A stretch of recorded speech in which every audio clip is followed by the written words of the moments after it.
Great Britain ఏదైతే ఉన్నదో great Britain అని కొంతమంది కమెంట్లో చెప్పారు, గిరీష్ భాయ్ గ్రేట్ బ్రిటన్ ఎందుకంటే బిచ్చపోలు మన దేశాన్ని దోచుకున్నారు అని అన్నారు. సో ఈ బ్రిటిష్ ఏదైతే ఉన్నారో వీళ్ళు మనకు మద్దతు తెలుపుతానన్నారు. కాకపోతే ట్రంప్ వీళ్ళ మీద ఒక ప్రెషర్ క్రియేట్ చేసే ప్రయత్నం చేసిండు. అస్సలు చేయొద్దు, మీరు చేసే పరిస్థితి లేదు, నేను దాన్ని అడిగి లేవట్టుకొని వస్తా, తర్వాత చూద్దాం ఏమవుతుందో అది అని చెప్పి మన ట్రంప్ మాట్లాడుతూ పోయిండు.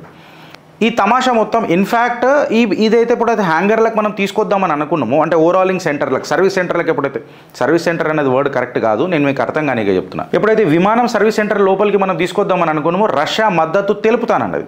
బికాస్ రష్యా దగ్గర ఈ 5th generation stealth fighter jet technology Russia దగ్గర ఉన్నది. రష్యా చెప్తానంటే జర అప్పుడు మనం ఆగినాం, మనమే ఏదైనా డీకోడ్ చేసి చూద్దామా అని చెప్పి మనం ట్రై చేసినాం. దాని తర్వాత బ్రిటిష్ వాళ్ళు మళ్ళీ మీరు మీ జెట్ రుచి ఆగింది మజాక్ అవుతుందా ఏంది కథ ఇది అని చెప్పి అని అడిగితే ఫస్ట్ చెప్తానన్నారు. తర్వాత ట్రంప్ ప్రెషర్కి దాసులు అయిపోయారు. వచ్చేసాయి అని చెప్పి రష్యాకి ఫోన్ కలిపిరు, వచ్చిర్రు. రష్యా ఫ్రెండ్స్ చెప్తుంటే భారత్ తర్వాత ఒక భారతీయుడికి ఇష్టమైన దేశం ఎవరికన్నా ఉండాలని అంటే అది రష్యా ఉండాలి ఫ్రెండ్స్.